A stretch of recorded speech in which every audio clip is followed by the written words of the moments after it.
5절입니다. 여호와께서 사람의 죄악이 세상에 가득함과 그의 마음으로 생각하는 모든 계획이 항상 악할 뿐임을 보시고, 여기서 세상에 가득 찼다, 이 말은 악의 범위를 뜻합니다. 그의 마음으로 생각하는 모든 계획은 악의 범위가 세상뿐만 아니라 사람의 내면에도 미치고 있다는 뜻입니다. 악의 내면성을 뜻합니다. 그리고 항상 이 단어는 악이 습관적이고 지속적으로 활동하고 있다는 뜻입니다. 악의 계속성을 뜻합니다. 마지막으로 악할 뿐이다, 이 말은 악의 완전한 장악, 지배를 뜻합니다. 악이 지금 절대적으로 사람을 지배하고 있다는 뜻입니다.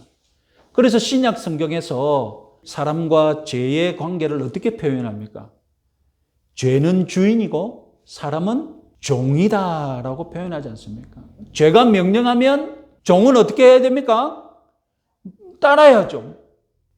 순종할 수밖에 없죠. 그래서 사람은 죄의 종으로 살아간다라고 말하지 않습니까?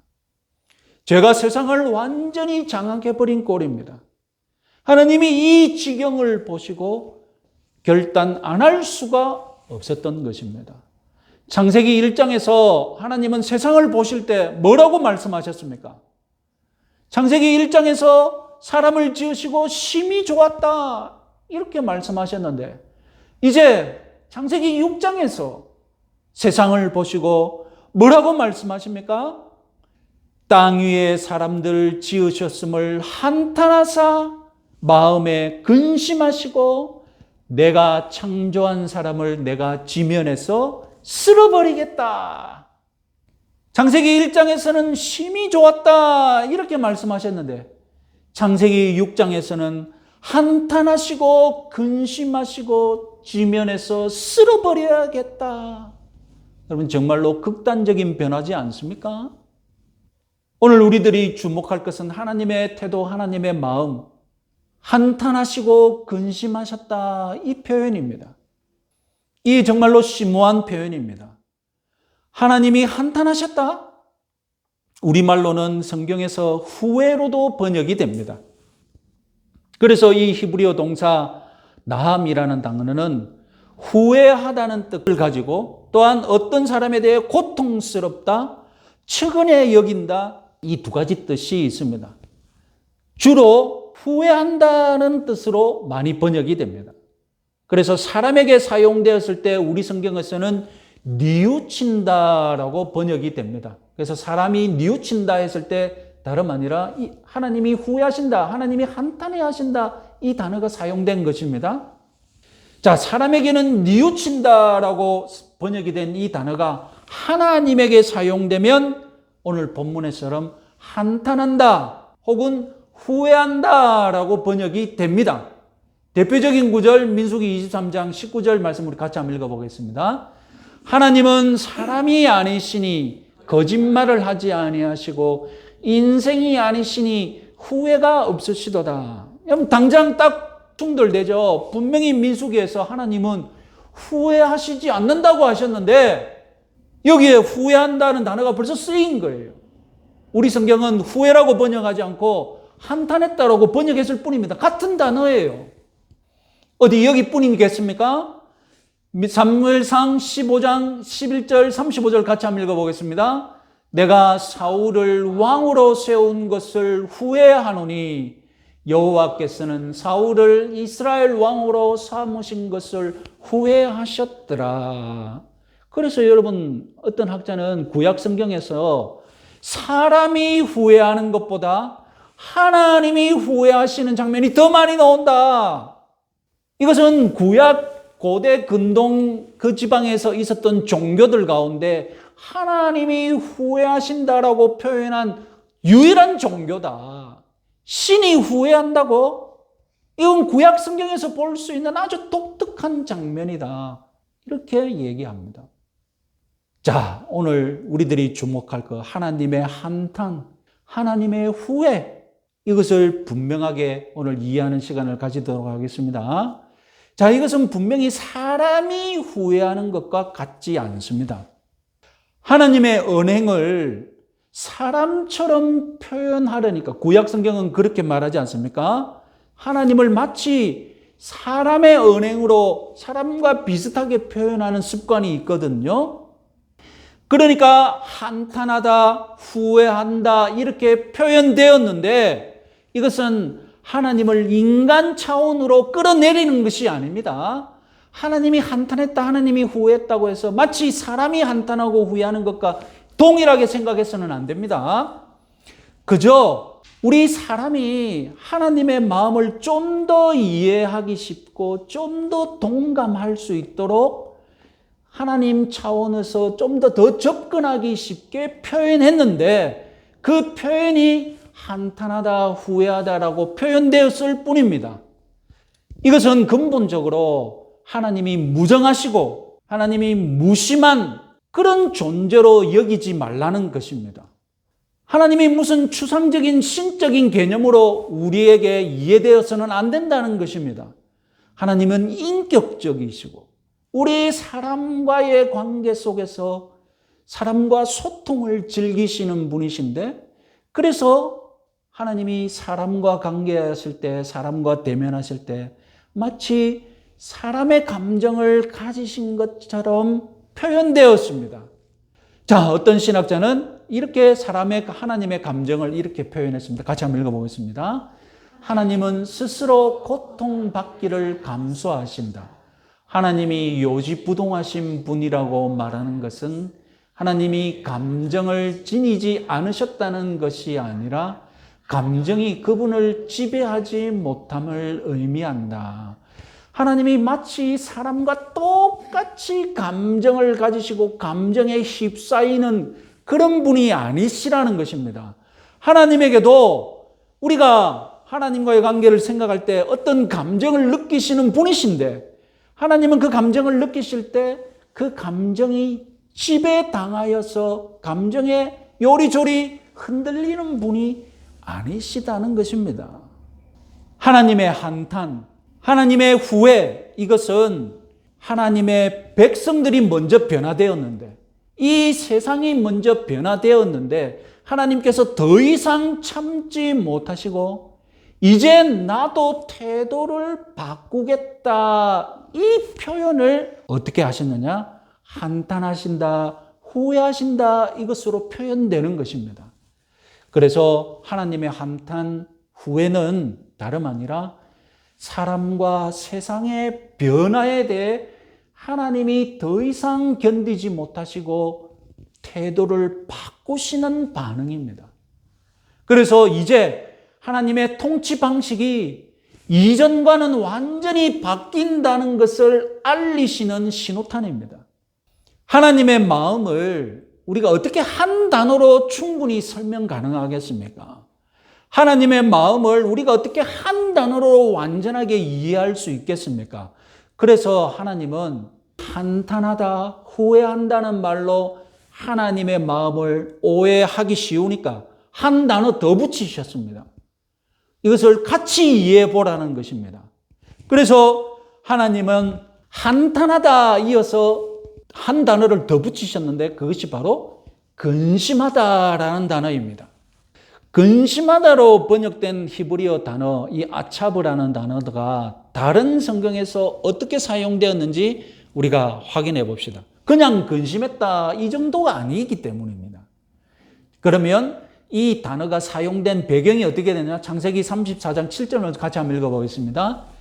야곱의 아들들은 들에서 이를 듣고 돌아와서 그들 모두가 근심하고 심히 노하였으니 이는 세겜이 야곱의 딸을 강간하여 이스라엘에게 부끄러운 일 곧 행하지 못할 일을 행하였음이더라.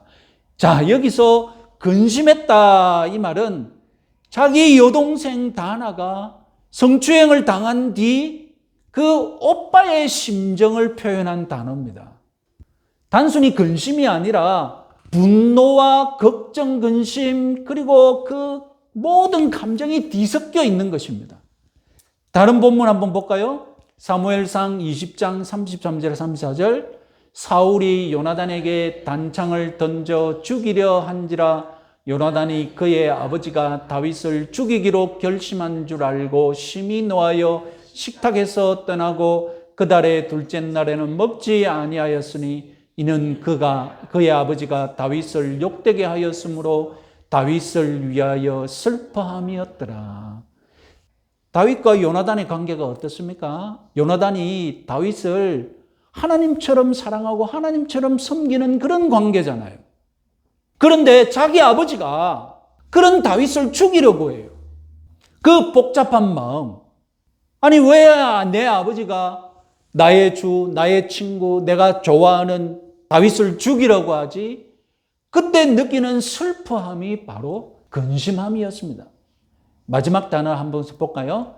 사무엘하 19장 2절 왕이 그 아들을 위하여 슬퍼한다 함이 그날의 백성들에게 들리매 그날의 승리가 모든 백성에게 슬픔이 된지라. 다윗의 아들 압살롬이 죽었습니다. 다윗의 아들 압살롬이 죽었는데 이 압살롬이 구테타를 일으킨 아들 아닙니까? 그러니까 죽을 수밖에 없는데, 그런데 아버지 다윗은 구테타를 일으킨 범인이지만 자기에게는 또한 누굽니까? 아들이거든요. 그리고 이 압살롬은 다윗을 가장 빼닮은 아들이거든요. 그 아들이 죽었습니다. 그때 아버지 다윗이 느끼는 감정, 그것이 바로 이 근심했다는 단어입니다.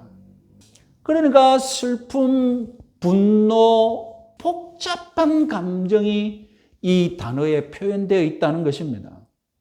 자, 한탄하다를 보충 설명하는 이 근심하다는 이 히브리어가 어떤 단어인지 이제 감이 좀 오십니까? 아들의 죽음을 접한 아버지의 감정. 여동생이 성추행을 당했을 때 오빠가 느끼는 감정입니다. 가장 격렬하고 쓰라린 고통과 분노가 뒤섞여 있는 상태입니다. 인간의 세상 이 죄악된 모습에 지금 하나님이 심히 슬퍼하고 애통해 하신다는 것입니다. 결국 이러한 하나님의 한탄과 근심이라는 감정이 복합적으로 불러온 것이 무엇입니까? 홍수심판입니다.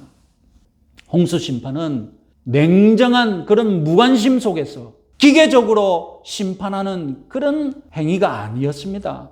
큰 애정과 큰 실망 속에, 큰 분노 속에서 행해진 것이 홍수심판이었습니다. 결국 이 홍수심판은 하나님이 감정적으로 큰 고통 속에서 결단하신 것이었습니다. 그렇기에 이 심판은 심판만으로 끝나지 않습니다. 하나님 마음에 사랑이 있었지 않습니까? 사랑이, 고통이 있었거든요. 그래서 하나님의 한탄과 근심은 구원을 또한 일으킵니다. 6장 8절 말씀, 그러나 노아는 여호와께 은혜를 입었더라. 어떻게 해서든 하나님이 은혜 베풀 길을 찾으시는 거예요. 하나님 마음에는 이 은혜를 주체할 수 없거든요. 아까 한탄과 근심이 이 감정 사이에는 근본적으로 무엇이 있었습니까? 사랑이 있었거든요. 이 사랑이 기어이 구원을 만들고 만 것입니다. 그래서 하나님은 노아라는 이 탈출구를 통해 구원의 길을 마련하시는 것입니다. 자, 한탄과 근심, 이것은 하나님의 정의로운 반응이면서 새로운 구원의 계획을 수립하게 하는 원동력이 되는 하나님의 마음이신 줄 여러분 믿으시기 바랍니다. 사람의 죄악이 세상의 가득함과 그의 마음으로 생각하는 모든 계획이 항상 악할 뿐이었다. 여러분, 죄는 옷을 더럽히는 옷점이 아닙니다. 물을 더럽히는 오염입니다. 무슨 말씀인지 알겠습니까? 죄는 일부만 더럽히는 것이 아니라 전부를 더럽히기 위해 퍼져나가는 오염이라는 것입니다. 창세기 3장에서 에덴 동산에 죄가 들어왔습니다. 4장, 5장을 거치면서 6장에 이르렀을 때 죄는 어떻게 되었습니까? 온 세상에 퍼져 있었습니다. 그러나 하나님은 그 온 세상, 죄가 퍼져 있는 온 세상을 향하여서 어떤 마음을 가지셨습니까? 한탄하고 근신하는 마음을 가지시고, 한편으로는 홍수 심판을 준비하시면서 한편으로는 노아를 통해 은혜를 베풀기를 찾으셨던 것입니다. 신약 성경은 이렇게 표현합니다. 우리 같이 한번 에베소서 2장 1절에서 5절 읽어보겠습니다. 그는 허물과 죄로 죽었던 너희를 살리셨도다.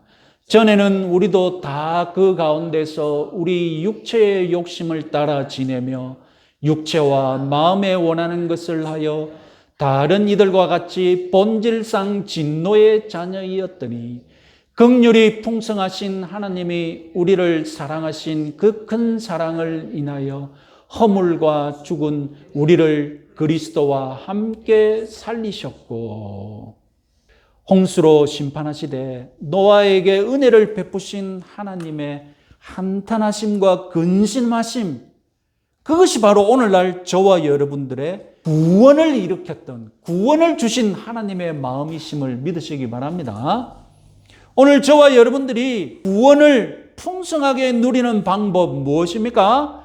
하나님께 은혜를 입었으니 오늘도 은혜를 입고 내일도 은혜를 입는 것입니다. 그것이 우리 구원 생활을 가능하게 하는 근원입니다. 우리 신앙생활의 모든 것이 은혜로 하나님께로부터 내려왔음을 믿으시기 바랍니다. 이번 한 주간도 여호와께 은혜를 입는 그 생활을 누리시는 저와 여러분들 되시기 바랍니다.